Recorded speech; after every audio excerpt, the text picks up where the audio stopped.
ada berapa bulan? Ada 6 bulan 7 bulan. Sakit tuh kayak sariawan awalnya kan.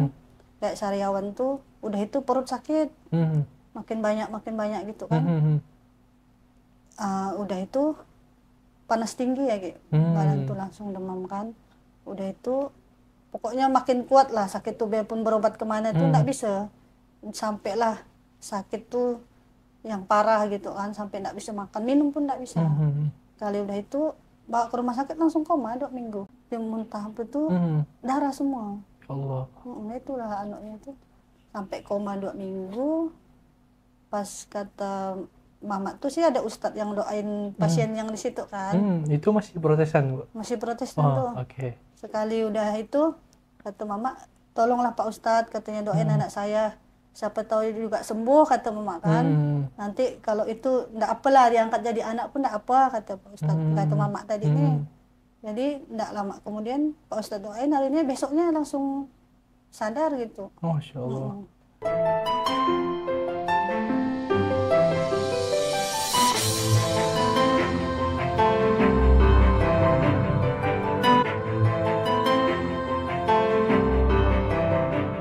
Nah, insya Allah kita bersama narasumber hari ini bersama Bu Perti. Langsung saja kita sapa. Assalamualaikum Bu Perti. Waalaikumsalam. Masya Allah Ibu. Apa kabarnya nih Bu? Alhamdulillah. Alhamdulillah baik, Masya Allah. Bu, sebelumnya Ibu dari agama apa? Protestan. Dari Protestan. Protestan. Aslinya dari mana Bu? Mandor. Mandor. Oh berarti Dayak Bu? Dayak. Dayak apa Bu? Dayak Ahe. Dayak Ahe. Berarti dari tahun berapa masuk Islam waktu itu? Dari 25, cuman 2005 udah itu disahkannya di Mujahidin 2006. Mungkin boleh diceritakan Ibu, apa sih yang membuat Ibu tuh pengen masuk Islam waktu itu? Dari awal sih memang kepengen gitu kan. Soalnya kalau kita ibaratnya masih non muslim tuh kan ndak ada hidayahnya tuh ndak ada didapat gitu kan. Lihat kawan tuh kan waktu sekolah tuh kepengen, kok dia dibaca-baca ini, kita bilang kan. Dari yang dibaca-bacanya tuh kayak kita pengen gitu kan. Sekali diajaknya ndak mau lah dulu tuh kan, kita kan belum itu. Sekali udah di Pontianak tuh kerja. Udah kerja di Pontianak, kerja di klinik Pancasila. Udah itu pas ada orang Cina tuh melahirkan di situ, udah 10 tahun tak punya anak, dia minta saya tuh jaga anak di rumah dia. Sementara kan orang Cina ini kan biasa makannya tuh kan. Jadi itu nggak bisa makan kayak gitu kan. Jadi mungkin kena bekasnya apanya itu.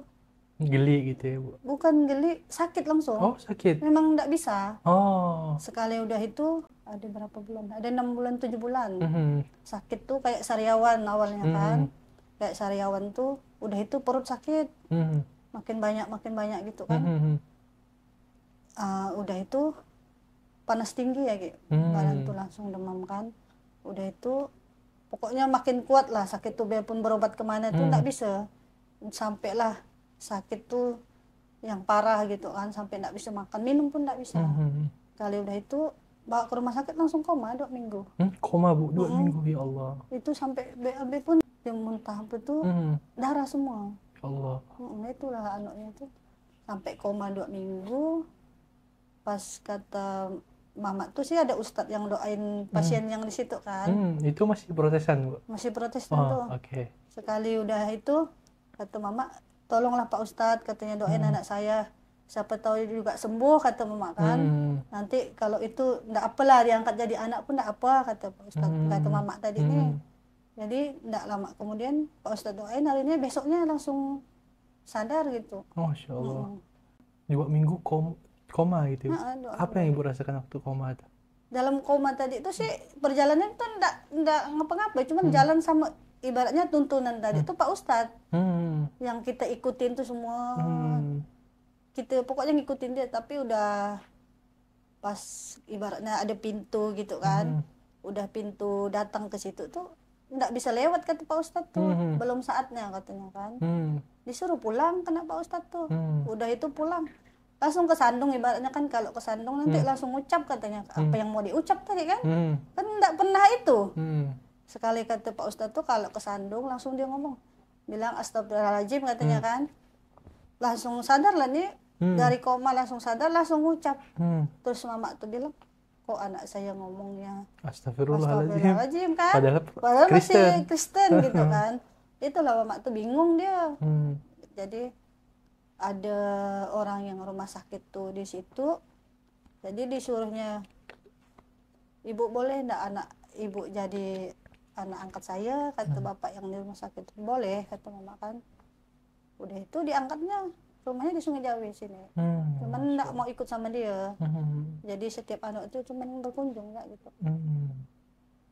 Udahlah, jadi pas tunangan setahun langsung syahadat di Mujahidin lagi. 2 kali syahadat gitu. Masya Allah. Itu gimana sih Bu waktu dulu sebelum masuk Islam, Ibu mandang agama Islam tuh kayak gimana?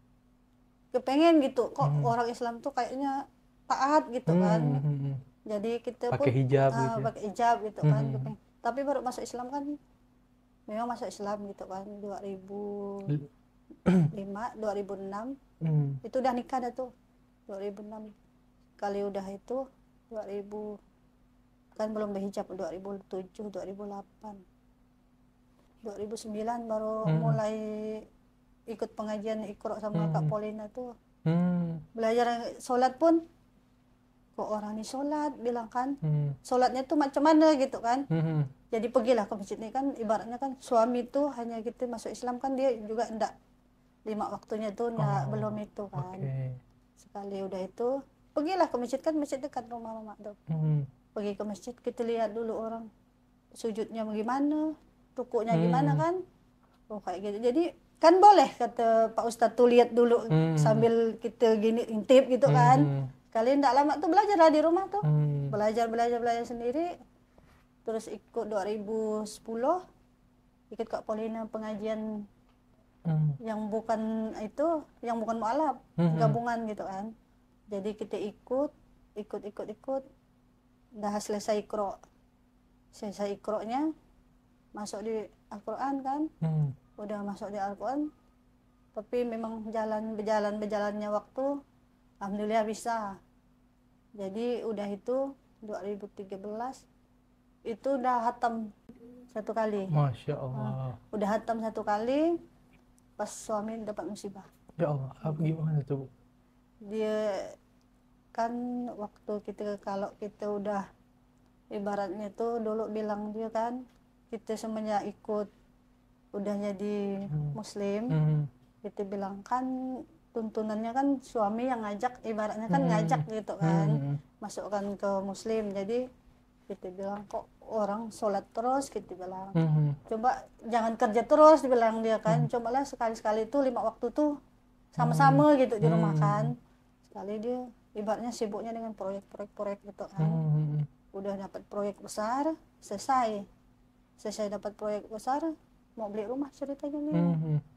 Udah itu pergi nengok proyek ke Sintang, tak bisa, pertengahan jalan dapat musibah. Oh ya Allah. Itu lebih besar musibahnya.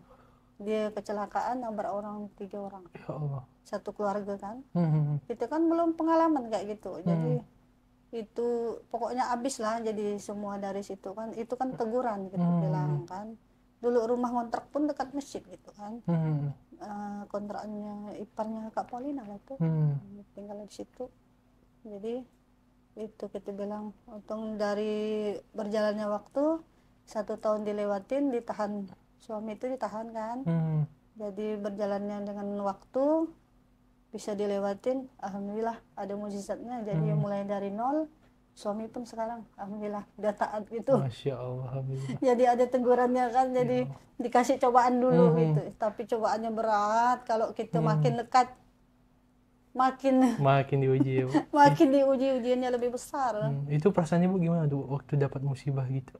Waktu dapat musibah pun rasanya Kayak enggak nyangka gitu shock kan. gitu. Tapi alhamdulillah rezeki itu ada ya jalannya tuh, di mana kita yang kita jalani itu tadi pengeluarannya. Kita kalau harian ya suami kerja kan, kalau bangunan tuh kan palinglah 150 kan. Tapi itu mengeluarkan biaya di rumah sakit 5 juta 1 hari. Ya Allah. Tapi ada ya rezekinya, jalannya tuh ada ya, dibilang kan. Berarti tuh tragedinya itu waktu suami mau ke proyek di Sintang. Masih survei masih. Pas masih survei Ah. nabrak satu keluarga. Satu keluarga Ya Allah. pakai motor. Itulah di situ agak godaannya kan. Kata orang yang keluarga di kampung tuh, pulangnya ke kampung katanya kan. Kalau di situ kan enggak ada yang nafkahi lagi kan, Di ibaratnya Pontianak tuh, nih maksudnya. memang sih ada mertua apa sih, ada ipar tuh kan mereka enggak itu.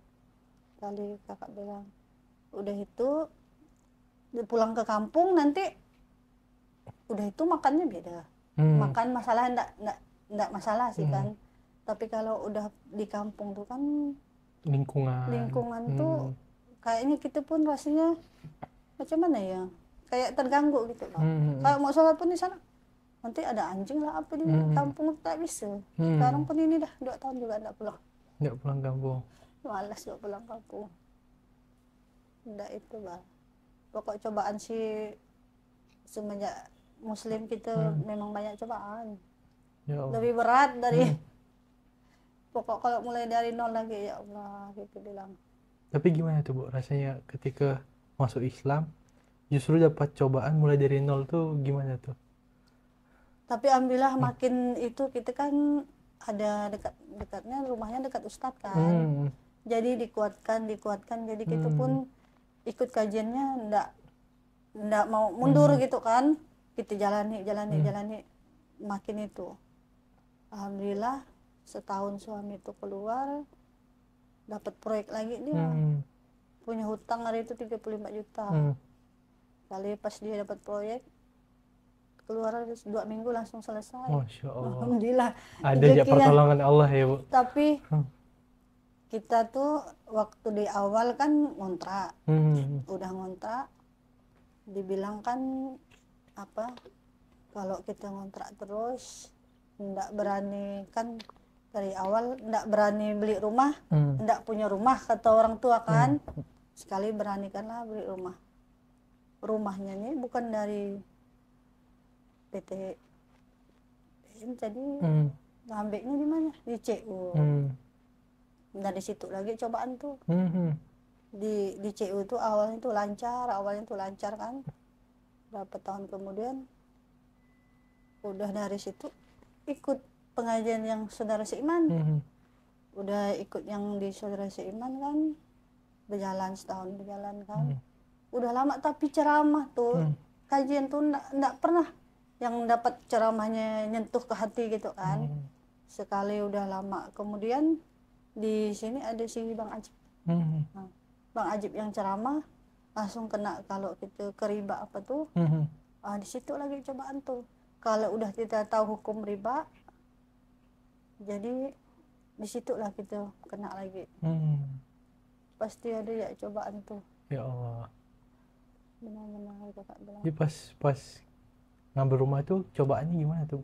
Dari awal sih masih setahun 2 tahun lancar gitu kan. Tapi yang namanya kalau riba, kalau udah ditahu kita arti riba tuh pasti kayaknya hidup tuh goyah gitu kan. Tapi mau dijual pun belum ada juga pembelinya. Sekarang sih kalau ada pembeli biarpun murah dikasihkan gitu bang. Enggak ada, belum ada.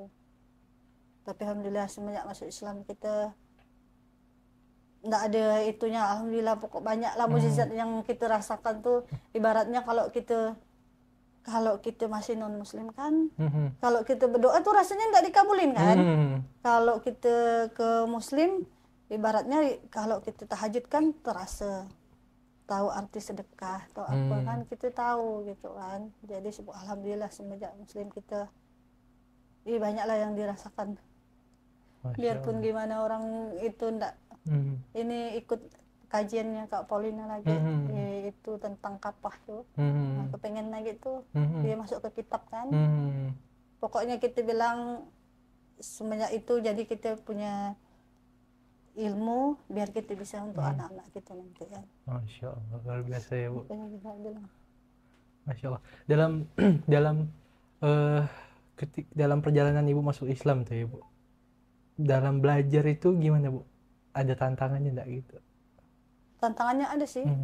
Kalau kita lagi belajar sama guru ini kan beda. Kalau guru satu dengan satu kan beda. Jadi awalnya kalau kita tidak pandai kadang juga dimarah kan. Ada rasa pengen nyerah nggak, Bu? Rasanya tidak mau tadi, tidak mau lagi di situ kan. Tapi kalau kita menyerah nanti tidak pandai kan. Biasa kalau guru yang garang tuh kan nanti kita dibilang, nanti kalau guru yang udah bilang bandel tuh, tak bisa-bisa kata dia kan. Biasanya guru kayak gitu.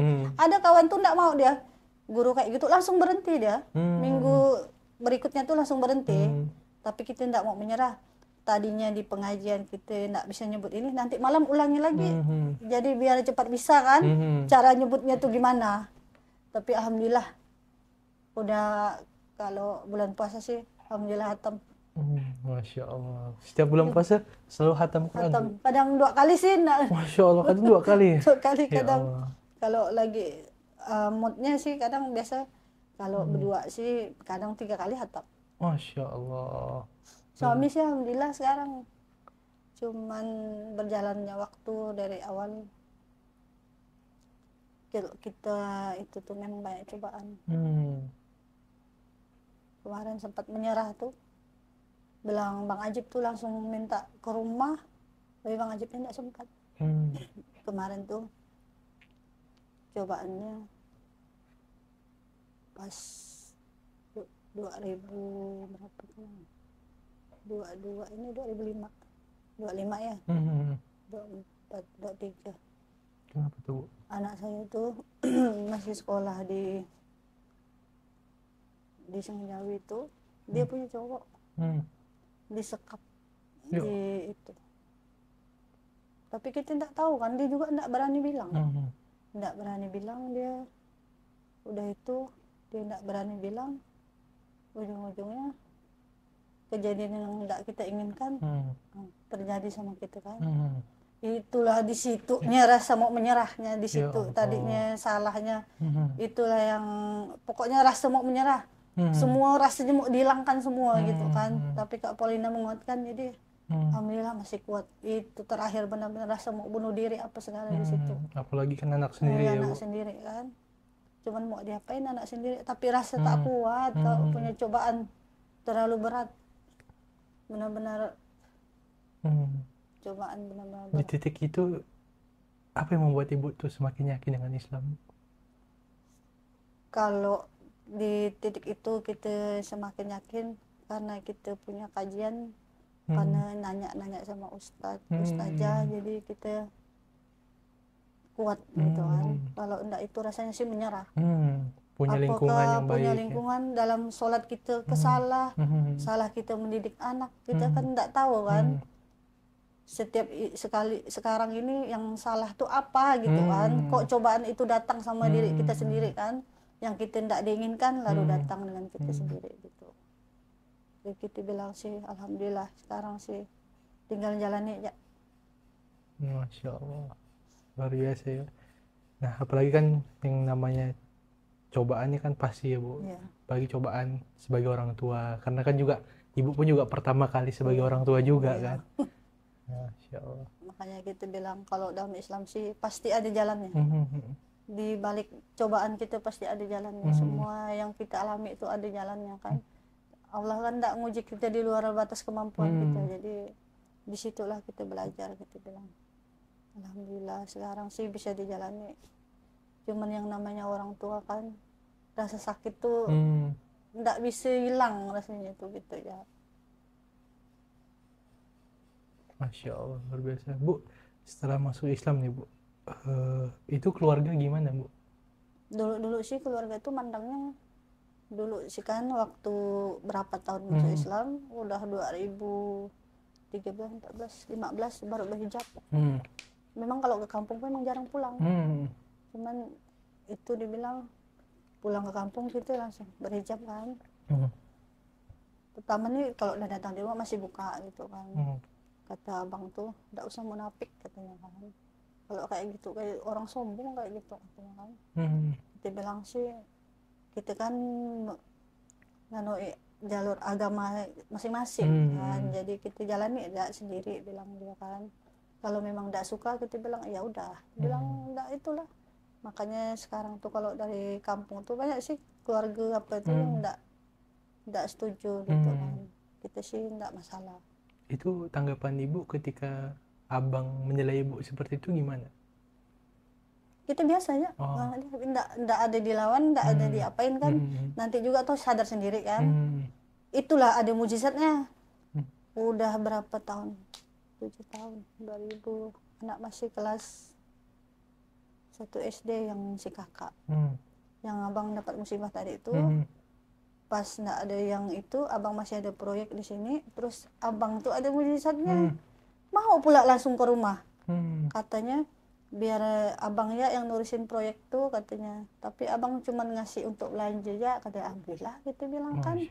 Alhamdulillah pula ada dorongan hatinya. Itu tuh nginep di rumah lagi gitu kan, yang tadinya dia menantang kita kan, menolak bahkan menolak gitu kan, ibaratnya disuruhnya pulang ke rumah gitu kan, lalu dia yang pergi ke rumah.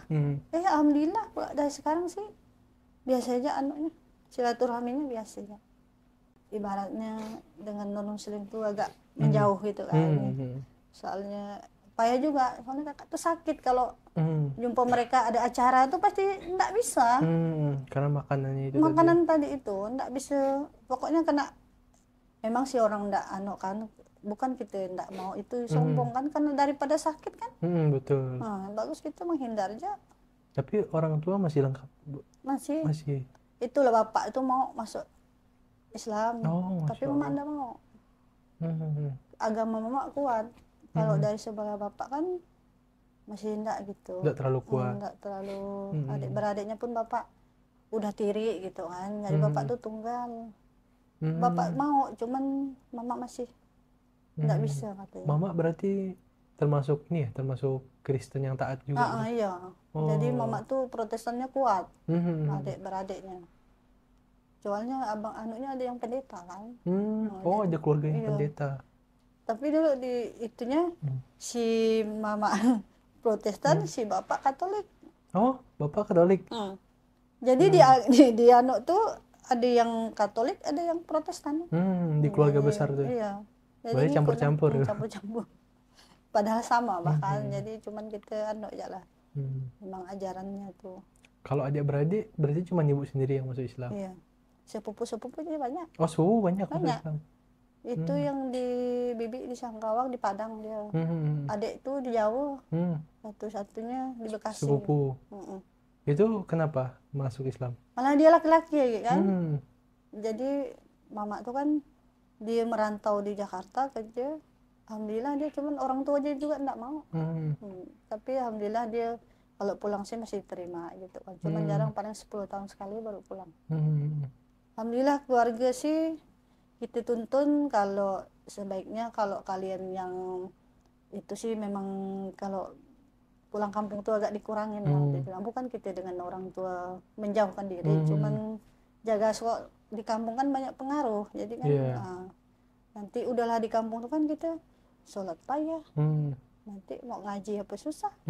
Nggak bisa. Nanti kita jalani pun di sana orang tetap ngina gitu. Karena pun orang sana pun kurang menghargai juga. Nggak dihargai gitu. Karena beberapa sih ada teman-teman kita kan yang mualaf yang keluarganya support, yang menghargai. Nah kalau yang terkhusus misalnya keluarga yang kurang menghargai kan juga tantangan juga ya bagi kita, Bu.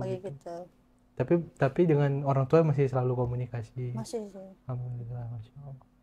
Nah, setelah masuk Islam nih, apa sih yang paling ibu rasakan paling bahagianya ketika masuk Islam? Paling bahagianya di saat kita susah, kita baca Al-Quran ya, nggak ada kita bawa pikiran gitu. Cuman di saat kalau kita dapat musibah, disitulah kita kesentuknya. Paling kita bawanya tahajud ya, alhamdulillah masih mampu nganuknya sendiri gitu, ngadapinya sendiri. Tapi berkat kawan-kawan juga di pengajian kan ramai, jadi kita alhamdulillah kuat. Masya Allah. Tapi kalau kita masuk Islam alhamdulillah cobaan banyak, jadi kita pun pikiran kita ndak ada kemana gitu. Pasti kita bawanya ke Al-Quran gitu ya. Pengen mendalami biar lebih dalam gitu. Pengen belajar gitu. Ketika belajar Islam tuh ya Bu, apa sih hal yang paling ibu suka dalam Islam? Yang paling suka maksudnya? Yang mungkinnya biasa ada yang paling suka ngaji, sholat gitu kan. Kalau ibu paling suka di agama Islam ini apa? Kajian. Kenapa Bu suka kajian? suka kajian karena kalau di kajian dia biasanya kan kalau orang dengan kajian kan ngantuk, bosan gitu ya. Alhamdulillah kalau kajian itu kan kita bisa bertukar pendapat. Nanti kalau kita yang nggak ngerti kan bisa ditanyain. Jadi kita tahu apa arti yang disampaikan sama Ustadz tadi kan, jadi kita tahu. Berarti ibu memang suka diskusi ya? Iya. Di kajian 7 langit kan itu kan tadabbur Quran ya. Jadi ndak ngaji gitu kan. Jadi cuman kita belajar. Nanti disuruh siapa tahu kita ada alirnya kita bisa menyampaikan Quran kan. Jadi kepengennya ya. Pengen jadi penyampai Quran. Masya Allah, berarti memang pengen betul-betul jadi dai juga, Ibu. Jadi daiyah. Karena kan salah satu hal yang menjadi kewajiban kita seorang muslim itu kan memang jadi ustadz, jadi ustadz itu kan bukan kewajiban, tapi menyampaikan ayat Quran itu kan juga jadi kewajiban untuk anak-anak atau kawan-kawan nanti kita keluarga terdekat lah, keluarga terdekat yang udah masuk muslim, jadi kita bisa nasihatin dia. Untuk apa juga dia masuk muslim kan hanya KTP kan, kan enggak itu bilang dia kemarin adik sendiri lah contohnya kan. Kalau kamu masuk Islam percuma, kalau cuman KTP kan percuma, enggak tahu Al-Quran tuh apa isinya tuh enggak tahu. Yang dibaca apa, sholat ya kan tak ngerti, kan cuman KTP kayak gitu. Juga punya besan tuh kayak gitu, dia juga mualaf, cuman dia enggak sholat, enggak ikut kajian, pengajian tuh enggak ada ikut. Tadi dicoba-coba pun enggak bisa. Enggak ada, memang dia enggak ada mungkin hidayahnya belum ada kan. Enggak ada keinginan yang kuat dalam dirinya gitu ya.